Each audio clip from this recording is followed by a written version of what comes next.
Hello, everybody. Welcome to the Strangers in Jerusalem YouTube channel and podcast, where we explore the Gospels and the Jesus traditions within their Jewish context. In this video, we will be looking at Jesus' birth narratives, specifically the practical setting of Jesus' birth, and then we'll look at the Jewish context of the wise man, the Magi, and the star, those two elements in the story. So follow me. Let's go to Jerusalem.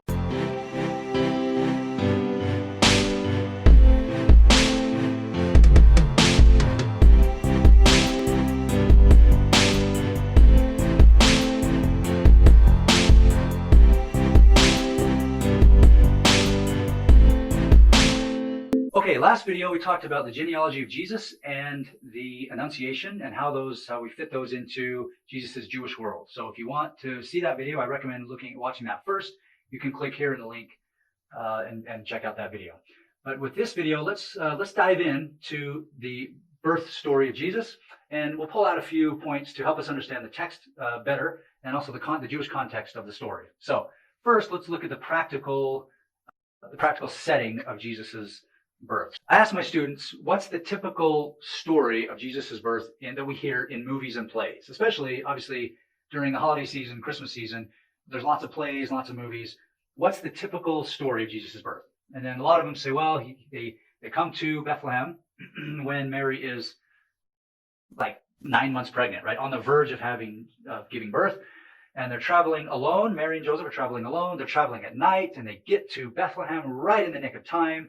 Mary's ready to have a baby, but all the inns, they said, the inns are all full because people are crowded there, and there's no room. So they send them over to a stable, a nice wooden stable, and there's animals there, and they have Jesus is born in those humble beginnings. Okay, so that's typically what we hear about, but most of those elements that we read that we see in movie depictions are not in the Gospels. Okay, so let's go through this.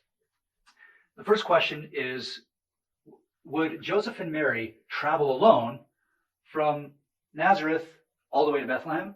This is a day or two's journey, a couple days takes to get down from north all the way down through, they might not have gone down through Samaria, they might have gone over to the Jordan Valley, followed the Jordan River all the way down, and then turned west to go to Jerusalem, and then another 5 miles to Bethlehem. So it takes a long time, a couple days, 2 or 3 or 4 days. Would they have traveled alone? These are young, vulnerable people because Mary she's pregnant and they're walking to Bethlehem. The answer is that they would not have been walking alone. They would have gone in a caravan. They would have traveled with people to give protection. And so they would have been with lots of people. Okay, that's number one. Another question we want to consider is that wouldn't Mary arrive in Bethlehem long before the arrival of Jesus?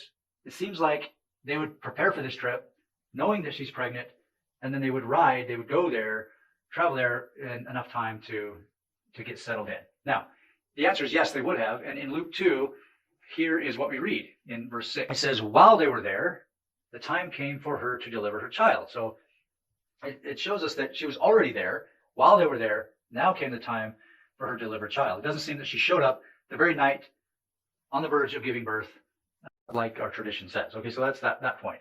Now, what about the inn? If Mary and Joseph were traveling with a caravan, and they gave themselves enough time to get settled in, then what do we make of the verse that says there was no room for them in the inn, or in the inn? The Greek word for inn, right there in Luke 2, is kataluma. A better translation of the word kataluma is upper room or a guest room. Luke uses a different word for an inn or a hostel or like a hotel, what we would think of those types of things. And that Greek word is pandokion.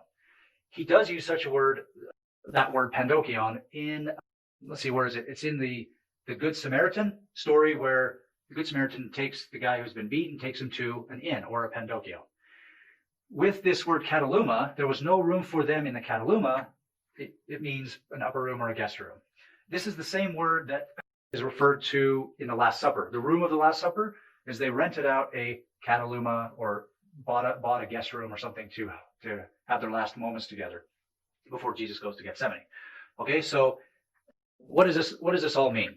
Basically, what it shows is that what's probably happening is that when Jesus and Mary come to Jerusalem or to Bethlehem, there's a house. They they have access to a house. They know people, and even in Matthew, he uses the word oikos, a home. When the Magi show up, there's a home there. The story that we get is most likely that Mary and Joseph, the actual story is that Mary and Joseph travel with the caravan to Bethlehem. They give themselves enough time to get settled in. There's no room for them in a guest room. What this probably is the home that they are staying in. I have another YouTube video, a later video, on housing styles and what kind of houses people lived in. But basically, a lot of people, especially in Bethlehem, built their homes over a cave. Sometimes like you'd have a slope in the hill and you'd have a cave in the back of the house. They'd build their home over that. And they would keep their animals back there, and the food animal, the feeding trough, which is what we're calling a manger, they would keep that on the bottom level in the back of the house. And so there's probably no room in the Cataluma, in the rooms on the second floor. Usually houses had two floors. They had one floor on the bottom with a roof, and then another floor on top, and then a flat roofed home. And so people would stay up on the second floor in a 1 or 2 room house. So if it's crowded and there's lots of family members and or friends, and the time comes for Mary to give birth, the host or the person, the head of the household, probably clears out the bottom part, clears out the animals, and allows Mary and Joseph to go back into a cave in the back of the house to deliver Jesus. Now, early Christian tradition does place the birth of Jesus in a cave. In fact, when Constantine's mother, this is the 4th century, Constantine, emperor of Rome, he becomes a Christian, and his mother, Helena, goes to Palestine, and what she travels around and she tries to locate the places associated with Jesus's life. So she travels to Bethlehem and she travels all around, and she learns from the local people where these sites are located. And she traces, and the local tradition is that Jesus was born at a certain place in Bethlehem in a cave. So it kind of fits with what we know about the lifestyle and the housing styles of Jesus' day. Okay, so that's kind of the practical setting of Jesus' birth, and there's more information on this elsewhere, and I'll provide a link at the end of this video where you can get more information. So what do we do? Let's move to the Magi, the wise men. Only in Matthew do the Magi, and we know them as wise men, but basically the Greek word means magician. Magi or magus means magician or astrologer. These 3 Magi come with gold, frankincense, and myrrh to celebrate Jesus' birth. Now, where do these elements come from? Is this historical, or is this pulled in from the Hebrew Bible? These are the questions that my students ask all the time. And again, I'll talk about this in a later video. But we're not so concerned with historicity, but we want to imagine again how these elements are understood by Jews who are reading or hearing the Jesus' story. In the Gospel of Matthew, this is the only gospel that contains these elements. No other gospel contains the Magi, the wise men, and no other gospel mentions anything about gold, frankincense, or myrrh.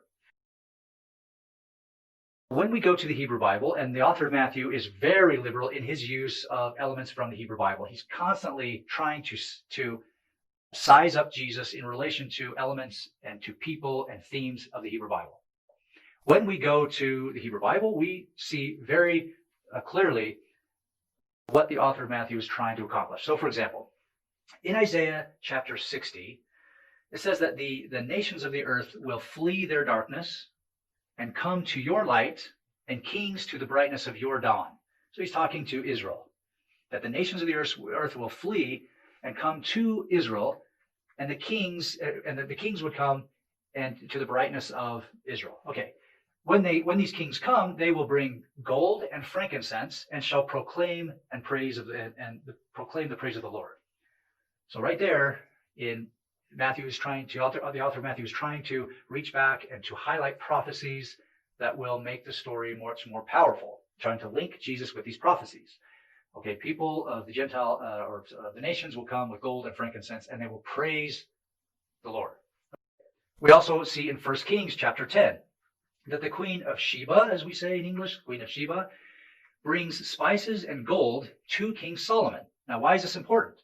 Because remember that the Gospel of Matthew is trying to show that Jesus is the son of David. He constantly comes back to the theme that Jesus is the son of David. Notice here that the Queen of Sheba brings spices and gold to King Solomon. And King Solomon is a son of David. He's a literal son of David. And this is 1 Kings 10. Also in Psalm 72, this psalm anticipates that, quote, the kings of Sheba will bring gifts and fall down before Solomon with their gold. Again, royalty from outside of Israel will come, worship and fall down and praise the Israelite king. So if you start to think of why the author of Matthew wants to highlight these stories. Also, Psalm 45. Psalm 45 is written to a victorious king, is written about a victorious king whose robes are all fragrant with myrrh. Okay, so in these stories, again, gold, frankincense, myrrh. It's in relation to an Israelite king, and the people from outside of Israel, royalty from other nations will come praise Israel. So you can see why Matthew has people, magi, bringing gold, frankincense, and myrrh and praising Jesus. Okay, praising in the story, praising Jesus. Okay, so that's the magi. Now, the question is, does Luke have magi? Well, we already said that the magi are only in Matthew. But why would Luke not have the magi? Well, here's a few thoughts. So if you remember from the last video on about Luke's genealogy, is that Luke, the author of Luke, has no long line of kings that Jesus comes from. That's not his lineage. He does not descend through David's son Solomon, but through David's son Nathan. And what the author of Luke seems to be doing is situating Jesus within a prophecy of Isaiah 11, verse 1, that talks about the stump of Jesse, right? So Jesus is going to bypass the kingship lineage of Judah that went awry. These kings were wicked, as we read all about in 1st and 2nd Kings, and instead the author of Luke is going to trace the Messiah back to the stump of Jesse, showing that God would restore Israel through a new branch of David through Jesus. So that's what Luke's trying to do. So it makes sense that he would not have royalty or magi in the story, because they're royalty, and he wants to link Jesus with shepherds, with normal human beings. Okay, but it's not only that, but it seems that the author of Luke doesn't like magi. So why do we think that? Well, in Acts 8, and the author of Acts also wrote the Gospel of Luke. In Acts 8, we read about a Simon Magus, or Simon the magician, and we read about him very negatively in verses 9 through 11. Also in Philo, if we get the Jewish context of the word magi and how other authors are using this, Philo, the first century Jewish philosopher, calls Balaam, if you remember, this guy is from Numbers 24, and we'll talk about him in a minute, but basically this person, Balaam, or Balaam as we say in English, is called Philo calls him a magus. He's a non-Israelite figure known for his gift of prophecy and for the ability to curse people in Numbers 22 through Numbers 24. And Philo says that he is celebrated for his skill in divination, dwelling in Mesopotamia, right, from the east, who was initiated in every branch of the soothsayer's art.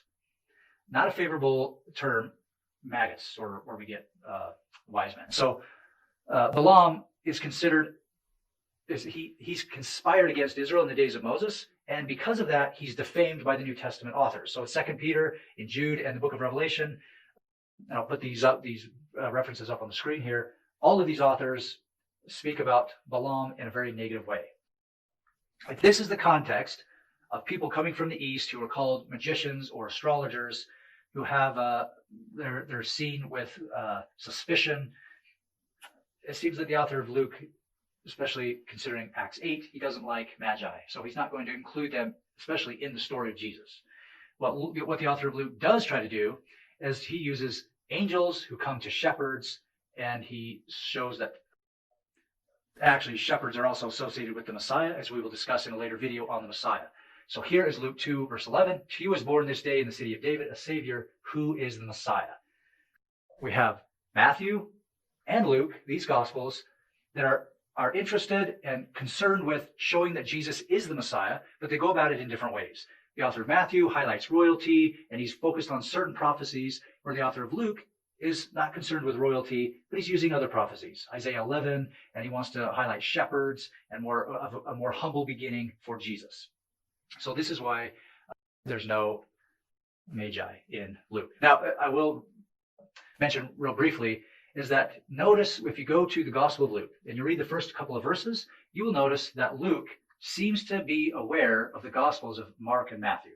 It doesn't say that he's aware of those particular Gospels, but it says that he is aware. He's writing to a person named Theophilus, and he says that the Jesus story has been written about by other people.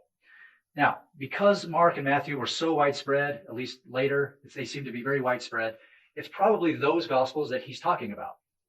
At least maybe one or two of those. It's unlikely that he's talking about some other lost gospel, but he's aware of these mainstream, widespread Gospels, or popular, however widespread they were, and he says in there that he's not pleased with them. He tells Theophilus that he is trying to write a new gospel or a new story of Jesus so that Theophilus will understand the truth. And if we understand that context, that issue, it might help us to, when we're reading Luke and we're reading Matthew and Luke together, when he leaves elements out of Matthew, he leaves out the Magi and these other elements, it might be that he doesn't like those elements. He doesn't agree with it. And so with that context, we leave the door open for these stories to be historical, but also we leave the door open for these stories to be embellished, or the author of Matthew is trying to use the Hebrew Bible. He's using it liberally to tell Jesus' story. And Luke is saying, no, I'm not so sure about that. I want to just show that this is the actual story, not what the other people have done. Okay, so we want to keep that in mind. The next element is the star. How do we contextualize the star in Jesus' birth narrative? Well, we already referred to this guy from this non-Israelite Balaam, in Numbers 24. So if you guys remember the story, here's a guy who is hired, basically paid by the king of Moab to go curse the Israelites. So the Israelites with Moses coming into the land of Canaan, they're in the region, and the king of Moab sees them. And so he says, okay, I want you, Balaam, to use your skill at cursing and prophesying of bad things to these people. Go and do your thing. So then he gets on his donkey. He's going to where he's going to curse them, and the donkey starts talking and giving him fits. And we all know that story. But in Numbers 24, we read that when Balaam finally speaks about Israel, he doesn't curse them, but he praises them and blesses them. And there's a little prophecy in there in Numbers 24, verse 2, that says, "A star shall come out of Jacob, and a scepter shall rise out of Israel. Who shall rule?" That little prophecy about a star coming out of Jacob, who shall rule all of Israel, is obscure, and later Jewish authors at the time of Jesus tell us that this is a little bit of, they know about this prophecy, and it's a little bit ambiguous. So Philo, for example, refers to Balaam as one who came from Mesopotamia, from the east, as a magus, a magi. And so what we have is at least two first-century authors, the author of Matthew and the author of, or Philo, who are linking the Messiah star passage in Numbers with magi from the east. So that's important to note. We also have Josephus. During the 60s, in the Jewish-Roman War, Josephus tells about a false prophet during this war who claimed that the Jews would receive a miraculous sign of deliverance. He uses those terms, deliverance. He says when this false prophet shows up and says, "I'm going to deliver Israel," he says that people believed that a star stood over Jerusalem, stood over the city of Jerusalem. And there was a lot of chatter and a lot of rumors that there's this false prophet who just said that now there's a star, that we don't know what that star was, but they believed it. Josephus says that, here's what he says about this. "What more than all else incited these Jews to the war was an ambiguous prophecy." He's probably referring to Numbers 24. There's this ambiguous prophecy, likewise found in their sacred scriptures, to the effect that at that time, in the Messianic age, one from their country would become the ruler of the world. This they understood to mean someone of their own race, and many of their wise men went astray in their interpretation of it. Josephus, there's a few things going on here. Number one, Josephus confirmed the belief among many Jews in the traditions of stars signaling deliverance by a Messiah who would govern the whole earth. But also, Josephus shows that this prophecy is not well understood. It's a vague, ambiguous prophecy, and he was upset to see that so many people were led astray and became zealous, and they got killed by Rome because of it. And he was really upset years later when he was writing about this. So is there a star in Luke? There's no star. Or is there? Some people believe that the star is an angel or the Messiah himself. The Damascus document in the Dead Sea Scrolls, this is a document that within it talks about the Numbers 24 prophecy of Balaam, saying that a star will come out of Jacob. But in that document, the writers of the Dead Sea Scrolls interpret the star in Numbers 24 as being a messianic figure, a person who is called the interpreter of the law. Also in the Testament of Levi, this is a 2nd century BCE text. This predates Jesus. It says that the star of Balaam's prophecy will be an angelic figure like a king who will shine forth like the sun, and there shall be peace in all the earth. When this angel appears, the heavens will be opened, and the earth shall be glad, the clouds will be filled with joy, and the angels of glory of the Lord's presence will be made glad by him. Now notice the similarities with Luke 2. Then the angel of the Lord stood before them, and the glory of the Lord shone around about them. As I've highlighted here on the screen, all the words in yellow that are similar to the Testament of Levi. They brought good news of great joy. There will be a sign for you. There was an angel with a multitude of heavenly hosts, like in the Testament of Levi, praising God and saying, "Glory to God in the highest heaven, and on earth peace among those whom he favors." In the Testament of Levi, there's a king who will shine forth like the sun. Here's another idea that the star is an actual person. And so there are some traditions that the star in Balaam's prophecy is an actual figure, and the later rabbis or people at Qumran, the Dead Sea, they link this prophecy with an actual person, with the Messiah.